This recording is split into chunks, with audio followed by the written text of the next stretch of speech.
تعالی علی محمد۔ ماشاءاللہ سلسلہ مدنی مذاکرہ جاری و ساری ہے۔ مدنی مذاکرہ بہت ہی پیارا سلسلہ ہوتا ہے، پورا ہفتہ اس کا انتظار رہتا ہے۔ امیر اہل سنت سے میرا سوال ہے، کیونکہ میں ایک ٹیچر ہوں، مجھے ایسے مدنی پھول عنایت فرمائیں کہ مجھے بچوں کے پڑھانے میں کام آئے اور مجھ سے اللہ راضی ہو اور حلال رزق نصیب ہو جائے۔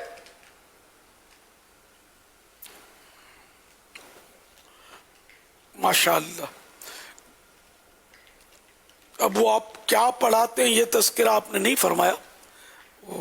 اگر وہ جو کچھ پڑھاتے ہیں وہ شریعت کے مطابق ہے، مدینہ اس میں یہ کہ اللہ کی رضا کی طلب کی نیت سے ہو اور دیانتداری سے پڑھایا جائے، جو وقت جتنے وقت کا اجارہ ہے پڑھانے کا، اس میں ایسی کوتاہی نہ کی جائے جو عرف سے ہٹ کر ہو۔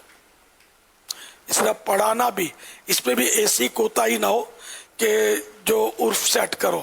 اب جیسے کہ بعض لوگ صرف سورس لگا کر بھی ٹیچر بن جاتے ہوں گے اور وہ اس کے اہل نہیں ہوتے ہوں گے، تو اگر نا اہل ہے اور وہ ٹیچر لگ گیا تو وہ پڑھائے گا کیا؟ خود ہی نہیں پڑھا ہوا اتنا، تو وہ ٹائم پاس کرے گا، ادھر کی ادھر لگائے گا، یا وہ یعنی کہ وہ غلط کام کرتا رہے گا، تو ایسا شخص ظاہر گناہ گار ہے۔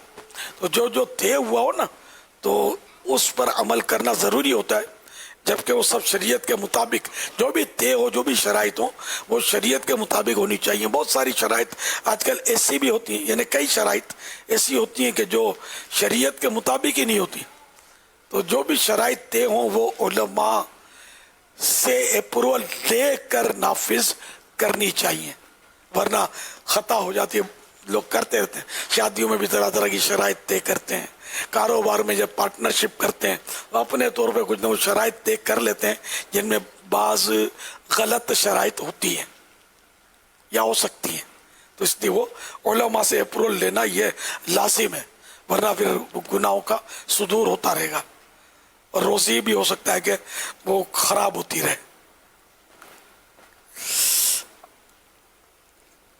احیاء العلوم احیاء العلوم پہلی جلد، دوسری جلد، پہلی یا دوسری جلد میں یہ استاد اور طلبہ دونوں کے بڑی تفصیل کے ساتھ حقوق بیان کیے گئے ہیں، بڑی زبردست کتاب ہے، اور مکتبۃ المدینہ نے بھی ایک کتاب چھاپی ہے حقوق پر،